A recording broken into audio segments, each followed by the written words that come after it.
Graça e paz, povo de Deus, aqui quem fala é Larissa Oliver, estamos aqui em mais uma edição especial do Podcast Zion, hoje dando seguimento aqui à série O Valor da Unção, com a nossa queridíssima pastora Eneilda. Seja muito bem-vinda. Muito obrigada, graça e paz a todos, é sempre um prazer poder estar aqui, Larissa. Um pouco nervosa. Já trouxe a Bíblia, que eu sei que essa Bíblia é toda rabiscada Todinha. aí. Tem palavra de Deus no nosso coração hoje, eu tenho certeza. Tem palavra. E dando seguimento à série, né? Tivemos aqui com Joaquim na semana passada, na semana retrasada com a pastora Elane. Sim. Muito bem pontuada a palavra. Eu estava até hoje lembrando, ruminando, ela falando sobre Elias, Eliseu, Geazi, sobre a questão de valor, de preço, né? E eu coloquei o título dessa série justamente a questão do valor, porque o valor ele não se precifica, né? Pode ter um valor sentimental, aquilo que nós gostamos, né? Agora, já preço remete a dinheiro. E a unção é algo incomprável, mas ela tem muito valor. Queria que a senhora falasse um pouquinho sobre o valor da unção, como ela foi adquirida no ministério da senhora, que a gente sabe que, embora ela seja algo de valor, ela possui um preço. Sim. A ser pago por nós, né? Quando Deus tem a nos entregar. E eu sei que para chegar no chamado pastoral foram tempos de renúncia, foram tempos de lágrima, tempo de prensa, de processo para que Deus retirasse o azeite e aí colocasse a senhora hoje nesse patamar. Conta um pouquinho dessa história. Então, falar do valor da unção é bem amplo, né? Porque quando nós falamos sobre a unção, nós falamos sobre aquela pessoa que é separada para ser ungida. E quando aquela pessoa ela é separada para ser ungida, já subentende que ela foi separada por Deus. Então, há um valor nisso, né? Que eu fui separada por Deus por uma missão. E quando Deus também separa, Ele já separa também aquela pessoa que vai consagrá-la, né? Que irá ungí-la. Então, nós vemos um valor aí desde a separação. No início do nosso ministério, nós iniciamos o ministério, mas nós não tínhamos sido ungidos ainda. Então, nós começamos a obra começou a crescer, muitos milagres e maravilhas, muitas conversões, Deus operando maravilhas, mas nós sentíamos um peso muito grande.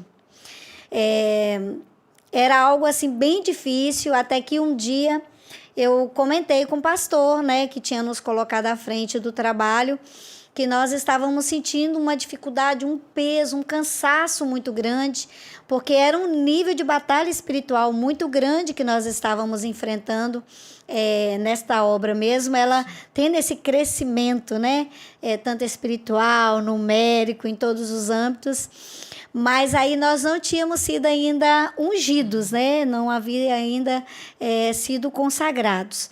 E aí, ao falar com o pastor, naquele mesmo dia, ele chamou o pastor e eu numa sala, e ali ele derramou o azeite sobre nossas cabeças. Depois ele fez, né, diante da igreja, da congregação, chamou outros pastores que vieram também. Mas quando eu fui comentando com ele algumas coisas, ele ia olhando e falava assim: eu sei o que vocês precisam. Vocês realmente têm o chamado de Deus, e eu sei o tipo de batalha, o nível de batalha que vocês estão enfrentando.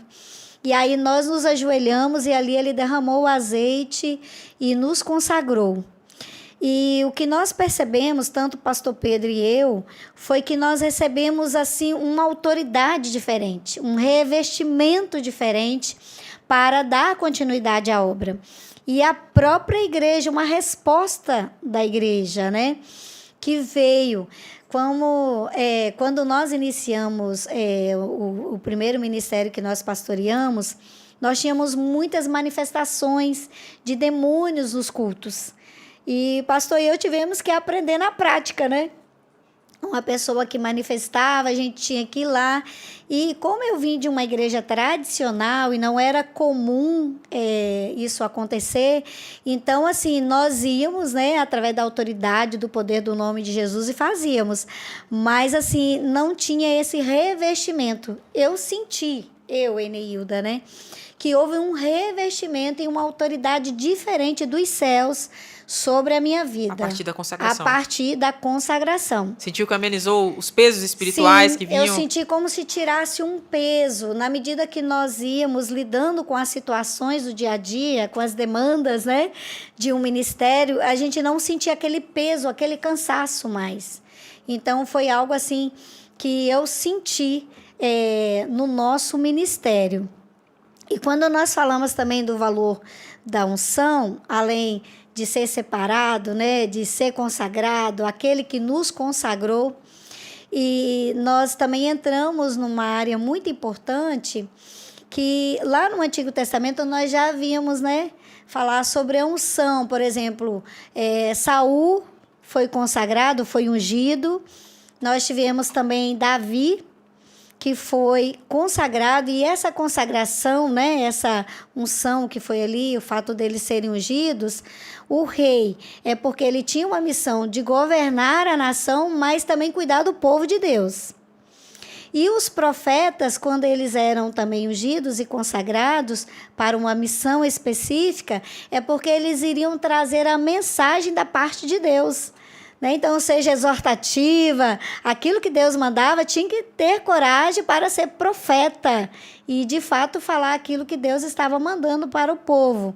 Então, nós vimos que toda consagração, o ato de ungir, é uma separação para uma obra específica. Então, quando Deus nos consagra, seja para o pastoreio, seja para oficiar em outra área da igreja, como obreiro, como missionários, às vezes no campo. Então, eu vejo assim como uma autoridade da parte de Deus, não é só simbólico, né? Sim. Ali, aquele momento, tem tem o valor, e no mundo espiritual, isso faz toda a diferença no nosso ministério. É bem diferente de você iniciar uma obra, mesmo tendo conhecimento da palavra, sem essa consagração. Eu estou falando assim, né? Porque comigo foi assim. Eu acredito que com todos os pastores, eu converso com alguns pastores que estão na frente da obra, que às vezes falam, pastora, é muito difícil. Pastora, eu falei assim, mas vocês já foram consagrados? E a pessoa fala assim, não. Eu falo, então, quando vocês forem consagrados, vocês forem ungidos, né, vocês vão ter um revestimento diferente, uma autoridade diferente para realizar a obra que é de Deus. É uma missão específica que é de Deus, que está no coração de Deus, e nós estamos ali como instrumentos, né? Mas para isso é necessário essa consagração. Eu vejo o próprio Jesus. Sim. Né? O próprio Jesus, ele foi consagrado, ele é o Machia, ou ungido, o Filho de Deus. Então, ele foi consagrado para a missão maior, que foi resgatar a humanidade, salvar a humanidade. Então, ele que recebeu a missão maior, né? Então, ele entregou a sua própria vida. Ele vem em resgate de toda a humanidade, todo aquele que o aceitar será salvo. Então, nós vemos que ele foi a referência, né? Verdadeira referência para nós como ungido de Deus. Por isso que o profeta Isaías falou assim, sobre ele repousará o espírito de sabedoria, de temor do Senhor, enfim. Então, ele é o Machia, o ungido, o Filho de Deus. E quando nós falamos também em unção, tem também a unção, que é o poder de Deus em ação. Por isso que eu trouxe até a Bíblia, porque em Isaías 10, versículo... Eu acho aqui que é o versículo que fala que o jugo será despedaçado por conta da unção, né? Onde eu anotei. É 10, 24, se eu não me engano. Mas é esse versículo, e o jugo será despedaçado por causa da unção. Então, nós vemos, eu até preguei, eu estou aqui com a mensagem que eu preguei na igreja, falando sobre isso, é 10, 27, que diz assim, ó, acontecerá naquele dia que o peso será tirado do teu ombro, e o seu jugo do teu pescoço, jugo que será despedaçado por causa da unção. Em algumas versões, gordura, né? Então, nós vemos que Jesus, ele é aquele que foi ungido, né? O Machia, o Filho de Deus. E quando nós falamos sobre esse poder, sobre essa unção aqui que nós estamos falando em Isaías, está falando desse poder de Deus em ação. E esse poder de Deus, ele opera quando a pessoa está ali preso no vício, nas drogas, na prostituição. Então, quando ela abre o coração, o Espírito Santo de Deus vem habitar em sua vida, aí de fato é quebrado, é despedaçado esse jugo. Por isso que algumas pessoas, elas vão na igreja, há uma manifestação de demônios e até expulso ali. Mas ao sair dali, ela não aceitou Jesus, ela não preencheu a casa. E aí o inimigo volta a manifestar novamente, né? E isso sucessivas vezes, né, vão acontecer se elas não ocuparem essa casa com a presença do Espírito Santo, com esse poder, porque essa ação do Espírito Santo é que vai quebrar o jugo. Né? Então, é importante as pessoas entenderem que quando fala sobre esse poder de Deus em ação aqui, que fala em Isaías 10, 27, não está falando do derramado azeite. Não está falando desse ato de ungir que nós fazemos, mas é o poder sobrenatural de Deus, é o poder de Deus em ação revestimento, na né? vida da pessoa, né? Preenchendo a vida da pessoa. E quando essa presença de Deus, ela vem agir em nossas vidas, ela vai transformando de dentro para fora. Então, é importante nós entendermos, né, que nós estamos na casa do Senhor, nós fomos chamados para uma missão específica, e quando o Senhor nos chama, nós precisamos entender, há um valor nisso, o Senhor me chamou, é importante que eu esteja ali na posição, na dependência, e com este revestimento para poder realizar a obra. Pastor Pedro e eu já fizemos, né, algumas consagrações de obreiros, evangelistas, missionários, diáconos, já trabalhamos nessa área e a gente percebe que quando Deus, ele separa uma pessoa, entende-se que Deus separa aquela pessoa porque nós oramos e Deus mostra aquela pessoa para a gente, né? Em oração, Deus traz, Deus dá palavras ali confirmando e a gente unge aquela pessoa para aquela missão, para aquela obra. E a pessoa, ao entender isso, ela precisa entender que ela está fazendo a obra que é de Deus, né? Que está no coração de Deus. E ela tem que estar nessa dependência para que seja frutífero, né? Para que ela, de fato, possa realizar a obra do Senhor com excelência. Amém. Esse é um dos assuntos que eu mais gosto de falar, sobre a unção. Eu tive... Uma coisa que me consolidou muito, né, na fé cristã foi conhecer a pessoa do Senhor Espírito Santo, os dons espirituais. Você assim, eu tive uma experiência pessoal, me recordo, tinha um culto que até foi nomeado por mim na época, lá na igreja Ministério Restaurar, onde eu iniciei minha caminhada. Chamado Projovem. E ali a gente começou, nada marcado, né? Eu comecei aí na igreja sexta-feira, que era um dia que não tinha culto, para orar, e o outro jovem falou, eu quero ir, e virou um ponto de oração, um ponto de encontro ali. E eu me recordo de pela primeira vez, ouvir Deus falar profundamente acerca de coisas que eu pensava, de coisas que eu sentia, de situações que eu passava dentro do meu seio familiar. E ali foi uma experiência muito profunda, muito profunda. Eu falei, gente, eu quero vivenciar isso, não quero que seja só algo remoto, eu quero vivenciar isso. E ali a gente começou a mergulhar, a juventude da igreja começou a mergulhar ali em oração, fazendo cultos às sextas-feiras, né, que era um dia que não tinha programação nenhuma, nós sentimos no coração de estar ali orando, e aquilo ali virou um movimento na época de libertação, de conversão de pessoas. E uma coisa que foi muito divisor de águas na minha vida foi no ano de 2016, que Deus me levou para a geografia ali da DNV da Glória, onde eu tive o prazer de conhecer o pastor Júnior, a pastora Mônica. E eu lembro que o líder de jovens, ele era muito apaixonado, né, pelo profético, né, pelo relacionamento, pela pessoa do Senhor Espírito Santo. E ele trouxe um pastor do Paraná chamado Leandro Spencer. E eu nunca mais esqueci na minha vida sobre os relatos daquele jovem. Um jovem, um rapaz de 40 anos, mas assim com experiências profundas, pastor. Ele relatou, né, do início da conversão dele, que ele pedia muito a Deus para ser batizado no Espírito Santo, e ele não conseguia, até que um dia ele foi. E o dia que ele foi batizado foi um divisor de águas na vida dele, porque Deus começou a dar visão aberta para ele.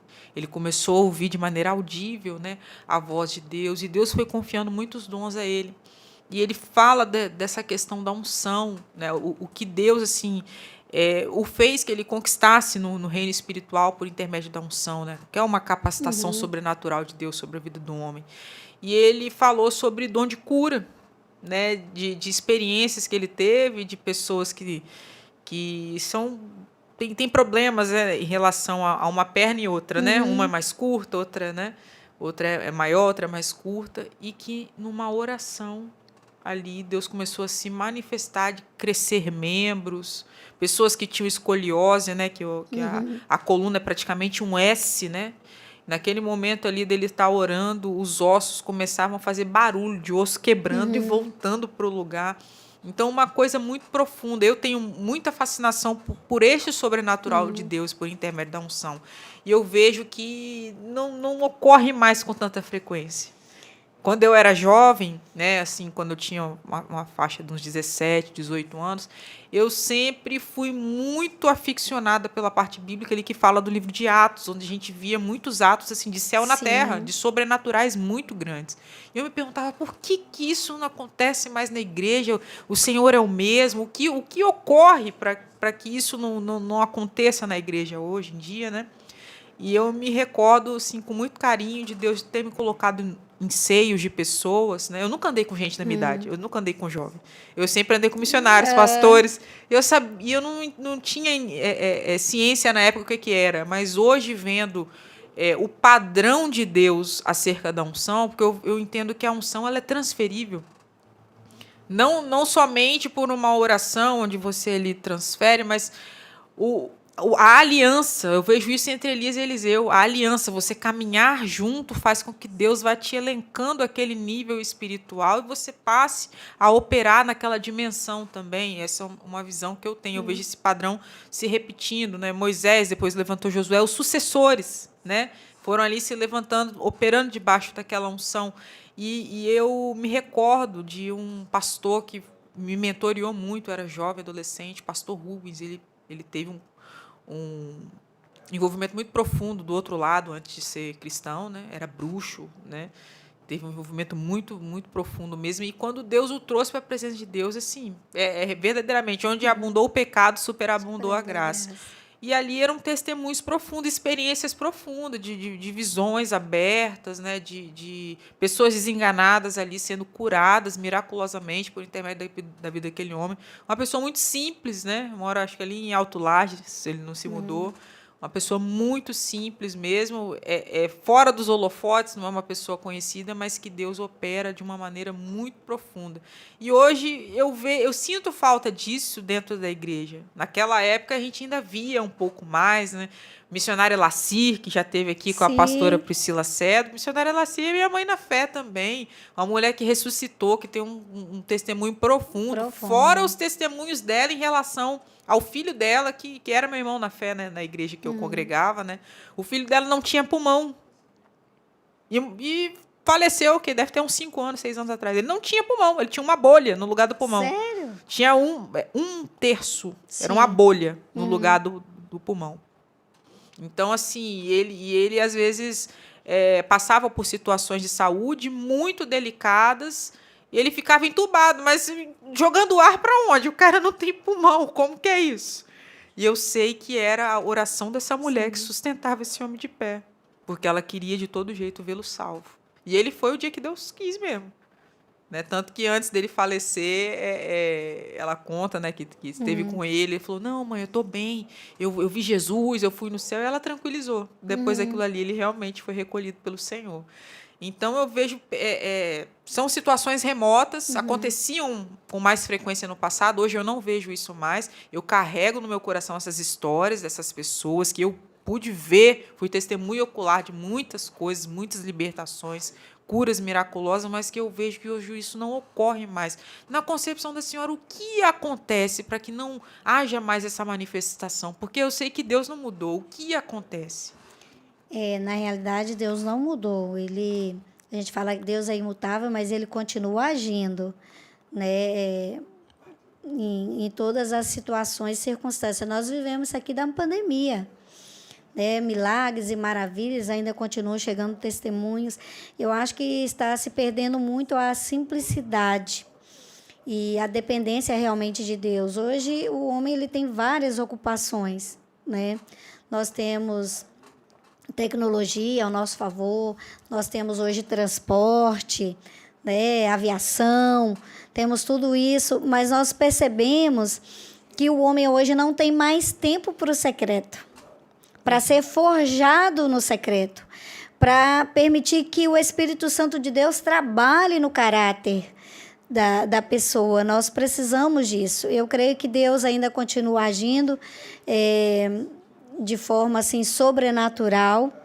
Eu até trouxe uma palavra aqui no Torre de Oração falando, né, que Elias 3 anos e meio não chovia e ele sobe ali no cume do Carmelo, né, e ele começa a orar, só que antes mesmo de chover, né, ele fala ali com o rei Acabe: come e bebe, porque eu já ouço o barulho de uma grande chuva.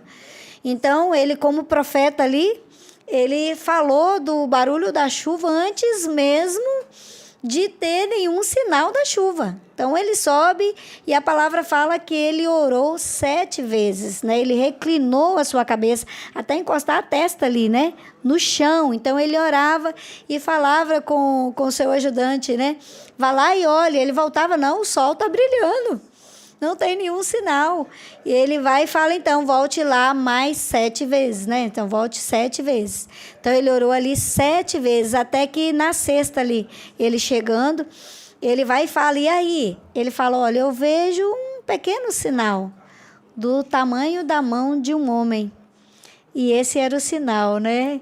E ele, então, vai e fala, desce, fala com o rei, né, para pegar sua montaria e ir embora rápido, porque a chuva já vai descer.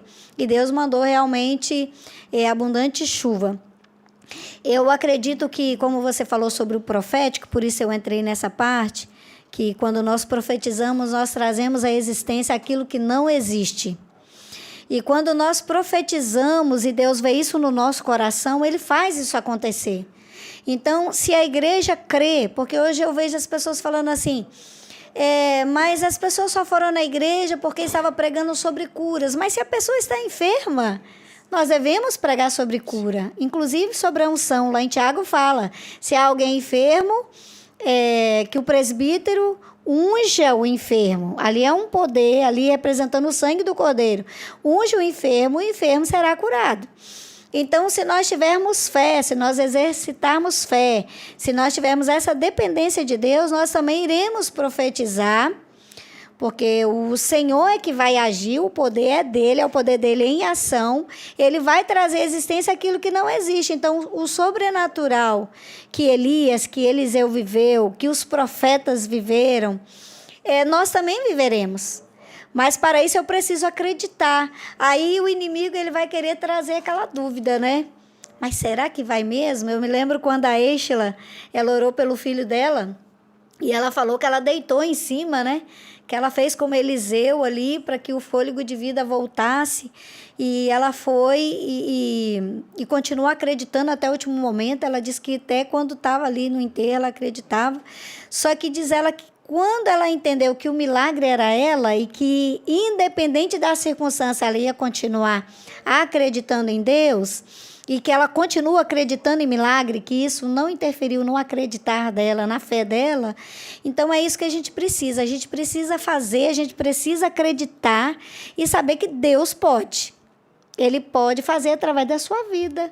E como já fez várias vezes, Ele pode fazer através da minha e de você que está aí assistindo, né? Que crê, você tem que acreditar. Você já precisa ver o milagre antes dele ter acontecido. Quando nós iniciamos o nosso ministério, Larissa, as pessoas entravam de cadeira de rodas e saíam andando. Deixavam as muletas. muitos milagres e maravilhas Deus tem operado, até hoje Deus tem operado, e nós continuamos acreditando. Mesmo naquele que a gente crê, que a gente vê que não foi o operar de Deus naquele momento, mas nós continuamos acreditando e nós vamos avançando acreditando que Deus pode abrir o mar. E que se Ele não abrir, Ele vai fazer com que eu ande sobre o mar. Né? Então, eu creio dessa maneira. Porque o inimigo ele vem trazendo muitas coisas, sabe, Larissa? Tipo, você não pode, você não vai dar conta. Ele começa a colocar muitas coisas porque ele sabe que a pessoa tem potencial. Ele sabe que Deus quer usar aquela pessoa. E aí, quando o inimigo começa, às vezes usa até pessoas, né? Para trazer tipo quase que uma descrença mesmo ali no coração, a pessoa começa a duvidar que Deus pode fazer. Mas quando ela começa a renovar a sua fé no secreto, quando ela começa a buscar Deus no secreto, Deus começa a operar. Deus vai ressuscitar mortos, se nós crermos. Deus vai fazer maravilhas. Eu creio assim. Até que Deus me fale o contrário, eu continuo acreditando que Ele vai fazer. E eu tenho vivido isso, eu vivi isso na minha vida. Eu tenho um milagre, né? Que é a minha Aline. E no ministério que nós pastoreamos, muitos milagres, maravilhas, casamentos restaurados, Deus fazendo assim maravilhas, sabe? E eu continuo acreditando que cânceres serão expelidos, que cânceres desaparecerão, que enfermidade degenerativa a pessoa será curada. Eu continuo acreditando dessa forma. E eu acho que o Senhor ele vai fazer muito mais, que haverá um grande derramar, né? Que as comportas do céu irão se abrir. E Ele vai derramar assim, uma unção sobrenatural quando Ele vê a igreja de joelhos ali prostrada na dependência dEle. Porque tudo é dEle e tudo é para Ele. Aleluia. Né? Tudo é Ele que realiza. Então, mesmo que as coisas, as circunstâncias estejam desfavoráveis, eu preciso continuar acreditando. Porque Deus falou que se nós tivermos fé do tamanho de um grão de mostarda, nós removeríamos as montanhas. Então, ou seja, o obstáculo que está no caminho, né? E nós vemos no Antigo Testamento, e tanto no Antigo Testamento quanto no Novo, né? O próprio Sansão foi um exemplo disso, né? Com a queixada de burro, olha o que ele fez. Matou geral. Né? Então, assim, era o quê? Era o poder dele? Era o poder de Deus, era o Espírito Santo que vinha sobre ele ali, né? Aquele voto de Nazireu que ele tinha. Davi, com uma pedra ali na fundo, no gigante, e ele caiu. Então, o inimigo ele vai se levantar, mas nós temos que entender que o poder de Deus está em nós e o gigante vai cair. Em nome de Jesus. Assim eu vejo a unção de Deus. A unção que despedaça o jugo, a unção que liberta o homem, a unção que cura o homem. E Deus ele está buscando verdadeiros adoradores, intercessores, para que possam viver esse sobrenatural de Deus. E Deus quer, porque quando Ele precisa de alguém, Ele escolhe aquela pessoa para fazer. Entendeu? Ele fala assim, olha, eu preciso que você vá lá para Nebaê, lá na África. Separou a missionária Elmira, mandou para lá, passou o William, mandou para lá. Então, ele capacita aquela pessoa para aquela obra, para aquela missão. Eu acho muito bacana no Antigo Testamento, eu gosto muito de ler sobre os profetas, né? Um fato muito interessante na vida de Eliseu, que tinha os rapazes trabalhando com o machado, né? E a ponta do machado caiu na água, o pessoal desesperado, ai... Ele pegou o cabo do machado, só ergueu o negócio, sim, levitou. Levitou. Isso aí.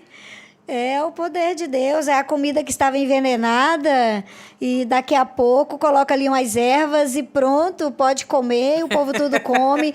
É esses profetas que Deus está levantando nessa geração que nós precisamos estar perceptivos a isso, né? Com os nossos sentidos espirituais aguçados para ouvir a voz do Senhor e, de fato, ir para o secreto, porque hoje são tantas ocupações, as próprias redes sociais tiram muito Sim. tempo nosso, as demandas, principalmente os diversos papéis que nós assumimos, se nós não falarmos não primeiro ao secreto.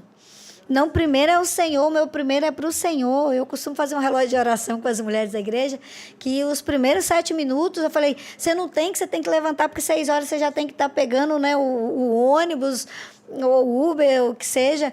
Então, 7 minutos, eu falei assim, já levanta falando com Deus, já leia um versículo e já vai orando. Falei, nem que seja escovando, fazendo o seu cabelo, mas o primeiro é do Senhor.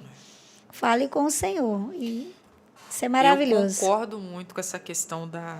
Parece que os nossos dias não têm mais 24 horas, né? Tá bem, uma coisa bem estranha. Eu vi um apóstolo falando sobre isso, apóstolo Éder Gregório, ele falando algo espiritualmente, até que algumas pessoas da própria Nova Era falam que aconteceu um fenômeno aí que os dias não tem mais 24, mas é como se tivesse 18, Sim. né?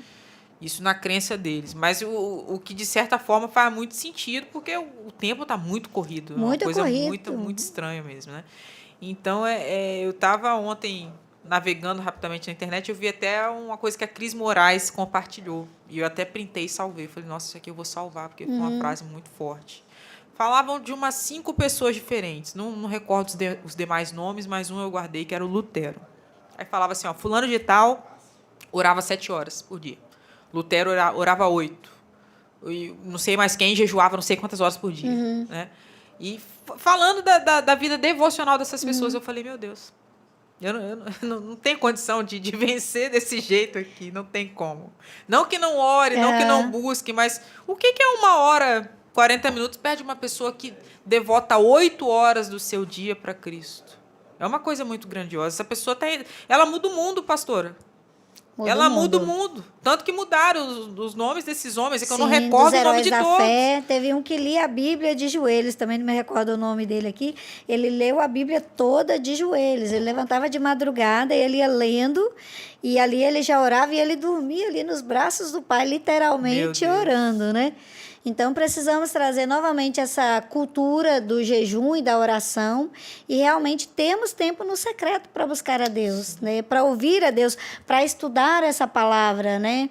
Porque é através dela que Deus irá nos capacitar, através da unção dele, para realizar aquilo que é dele. Aí nós, de fato, iremos realizar a obra que é específica, que está no coração de Deus e que ele nos escolhe para essa missão. Né? Então, eu tenho que valorizar aquilo que Deus me entregar. Né? Olha, Deus me separou, Deus achou graça no meu coração. Quem era eu, né? Para que Deus olhasse para mim e me escolhesse? É improvável. Eu nasci lá na Prata dos Baianos. Meu esposo fala que nem tem no mapa. Nem tem no mapa, de tão pequenininho, né? E lá eu já fazia missão com meu avô, eu ia com meu pai nos cultos nas casas, eu já gostava, né, de estar louvando, de trazer um versículo bíblico. E quando eu vim para cá, que nós fomos chamados, né, para o ministério pastoral, de fato, eu olhava e falava, Senhor, mas eu? Tem certeza, eu? Eu falei, eu sou cheio de limitações, eu não vou conseguir falar, eu não vou conseguir fazer. E o Senhor falou, é você mesmo, porque eu não preciso da sua capacidade, porque aquilo que eu escolhi você para fazer, eu te capacito para fazer. Porque quando Ele escolhe, Ele capacita, Ele sustenta, né? Mas várias vezes, eu falava, Senhor, mas eu?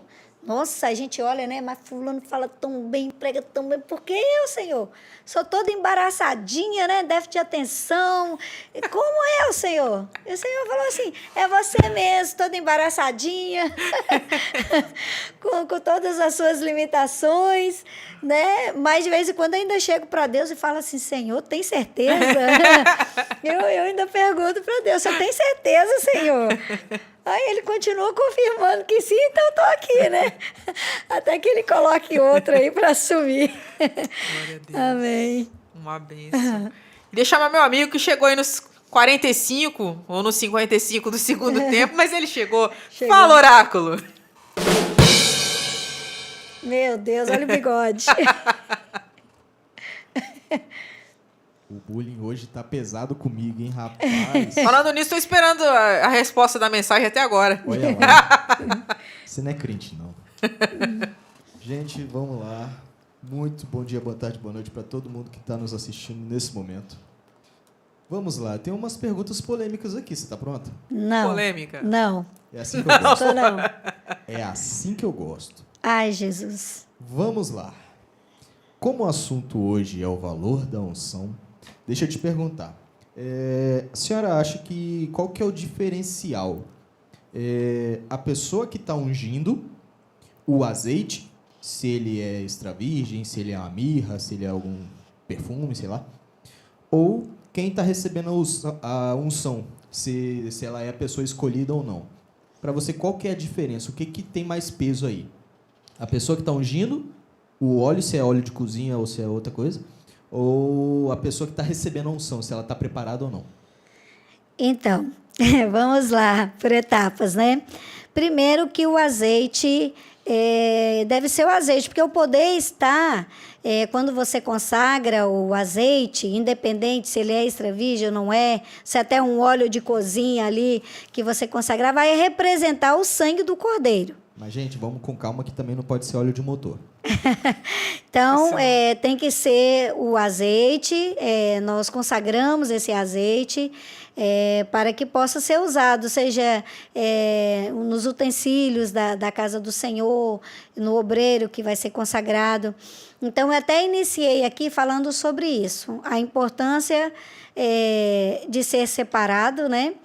Então, quando um pastor ele olha para um outro obreiro e o separa, subentende-se que é Deus que está separando, né? Então, por isso que tem que ter oração para poder separar, porque é tão importante quem separa como quem vai receber essa consagração.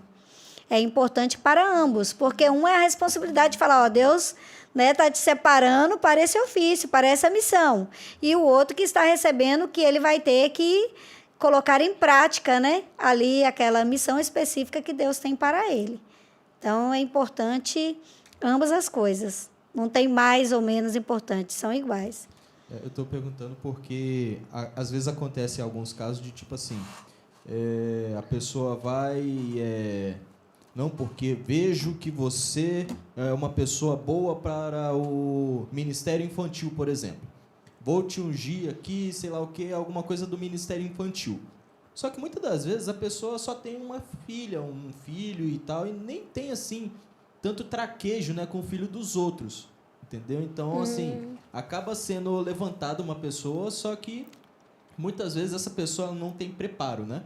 Então, assim, às vezes acontece, né? Às vezes também acontece da pessoa que está ungindo, né, também não ser a pessoa certa, né? Sendo, acontece. Assim, uma pessoa que tem muitas visões equivocadas. Sim. Mas, enfim, muito boa resposta. Vamos para a próxima pergunta. Entendi.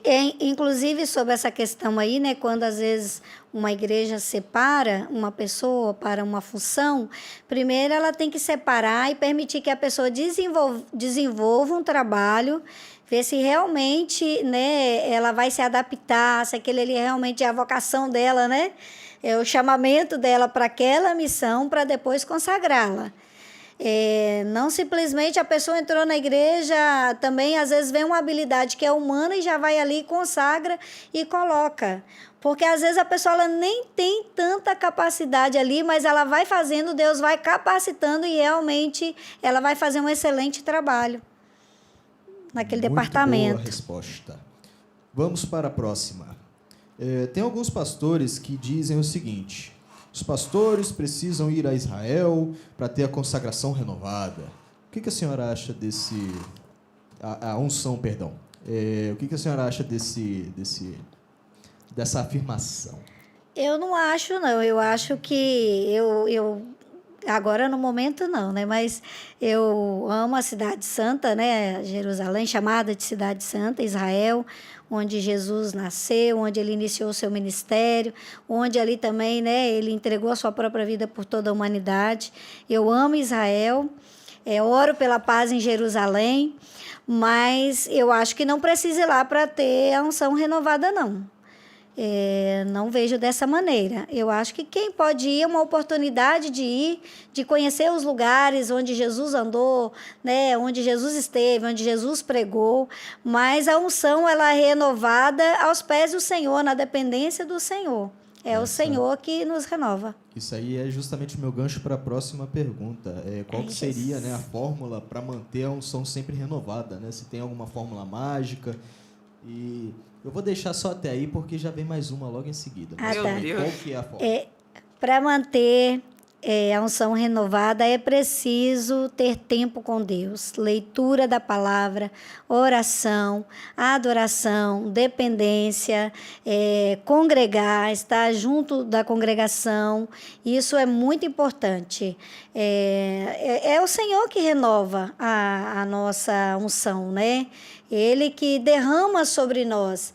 E quanto mais eu dou, mais Ele acrescenta. Eu não posso também reter. Quanto mais eu começo a fazer a obra do Senhor, a entregar aquilo que Ele me deu, né, que Ele me confiou, mais Ele derrama e mais Ele renova essa presença em nossas vidas. E para fechar, agora a pergunta polêmica. Jesus. Eu não vou citar nomes aqui não, mas eu quero te fazer uma pergunta. Lá vem. O que a senhora acha, então, sobre meia ungida, água ungida, toalha ungida, com suor ungido? O que a senhora acha desses negócios aí que o pessoal tá vendendo? Teve certa vez, Larissa, presta atenção. Lá vem. Certa vez eu vi uma... Eu não sei se é pastor, sei lá o que ele era, mas ele estava vendendo balão com ar do pulmão ungido dele. Sério? Então, assim, eu acho, na minha opinião, ele estava vendendo um bafo ungido. Meu Deus. O que a senhora acha disso aí? Só para encerrar, assim, com esse ar. Eu acho que as coisas de Deus têm que ter muita seriedade. Eu uso azeite, inclusive eu trouxe um para Larissa hoje. Eba! Não é para temperar salada. Nós oramos sobre esse azeite e acreditamos, né, no poder da unção, como uma palavra diz para nós.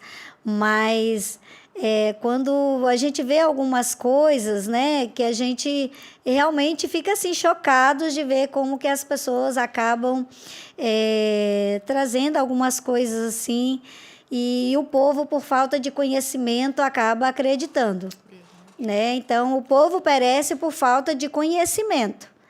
Porque aquilo que nós precisamos está no Senhor. Não é que, por exemplo, se uma pessoa está enferma, eu vou ungir a pessoa acreditando que, em nome de Jesus, a pessoa vai ser curada. Mas, assim, eu não acredito que seja assim num coletivão, vem cá todo mundo e todo mundo, entendeu? Eu creio que você vai orar, a oração da fé, a pessoa vai exercitar a fé juntamente com você. E, através da fé dela, é que ela vai ser curada. E falando sobre fé aí e tal, deixa eu só uma pergunta aqui que eu não tinha notado, mas é que eu vi esse negócio aí também outro dia, né? É que eu ando um pouquinho nas redes sociais e eu vi certa vez uma pessoa falando bem assim, se você pode abençoar com R$10, você vai ter uma bênção de tal tamanho. Se você abençoar com 100, você vai ter uma bênção um pouco maior. Se você abençoar com 1.000, um pouco maior. Se você der sua casa, meu Deus, você vai garantir sua casa no céu. Então, o que você acha disso? Indulgência. Não é não? Verdade. É indulgência o nome disso aí. Ela acabou respondendo. Na realidade, a oferta ela tem que ser voluntária. Então, a palavra do Senhor diz que voluntariamente eu devo entregar ao Senhor as minhas ofertas. Davi entregou o seu melhor, o seu tesouro. Ele entregou, mas foi voluntário. Ele pediu que as pessoas trouxessem, cada uma trazia o que tinha, né? Mas ele deu do seu bom tesouro, né? O melhor. E eu vejo que tudo em nosso coração nós devemos entregar com alegria, não por imposição, mas de forma voluntária. Eu devo entregar aquilo que Deus colocar no meu coração. Teve um dia que meu esposo falou comigo assim, eu vendi o carro e senti o desejo de dar o dinheiro lá na igreja. Eu vou falar o quê? Se Deus tocou no seu coração, meu filho, amém. E ele foi e fez. E hoje a gente vê que Deus tocou no coração dele, ele fez. Ninguém falou para ele fazer. Ele só me comunicou. Na hora eu pensei, tá bom. Amém. Amém. Mas, tipo assim, o que eu falo com ele, se Deus falou com você, meu filho, entrega. Mas não por imposição, entendeu? Tem que ser voluntário. Então é isso aí, gente. Não dá para você comprar mais unção ou menos unção. Dinheiro não compra céu. Não compra. Pastora, por fim, aí, deixa uma breve mensagem, né, acerca da unção do Senhor sobre as nossas vidas. Amém. Então, para você aí que está nos ouvindo, valorize a unção de Deus que está sobre ti. Você que foi separado, você que foi ungido, você que tem uma missão específica, valorize, porque Deus achou graça em você. E você que ainda não teve uma experiência com o Senhor, saiba que o nosso Deus, Ele também te escolheu. Deus não tem filhos prediletos. O amor do Senhor é incondicional, Ele ama a todos. Porque Deus amou o mundo de tal maneira que deu o seu unigênito Filho, para que todo aquele que nele crê não pereça, mas tenha a vida eterna. Que você possa receber desta unção sobre a sua vida, sobre a sua casa, sobre o seu ministério, sobre tudo que você tocar as suas mãos. Seja abençoado e receba essa unção de Deus sobre a sua casa, sobre a sua vida. Em nome de Jesus, Amém. estou recebendo aqui Nome também. de Jesus. Receba você em casa. Pastora Amém. Neilda, muito obrigada por este momento enriquecedor. Amém. Foi muito Glória a ministrada Deus. aqui, a presença de Deus aqui neste Amém. lugar. Se vocês estão em casa, soubessem. Realmente é Amém. uma glória aqui pairando sobre este lugar. Amém. Glória Muito a obrigada Deus. pela sua presença aqui Nada, hoje. eu que agradeço. Você que está em casa, muito obrigada pela sua companhia. Tenho certeza que você foi altamente ministrado e recebeu muito de Deus aqui nessa noite através dessa conversa aqui no Podcast Zion. Não esqueça de nos acessar no @Podcast Zion Oficial, também nos acessar no @TV_IBMS. Também acesse a nossa plataforma oficial, que é o tvibms.org, ou o nosso YouTube TV IBMS. Eu te espero na próxima segunda-feira. Até lá, tchau, tchau.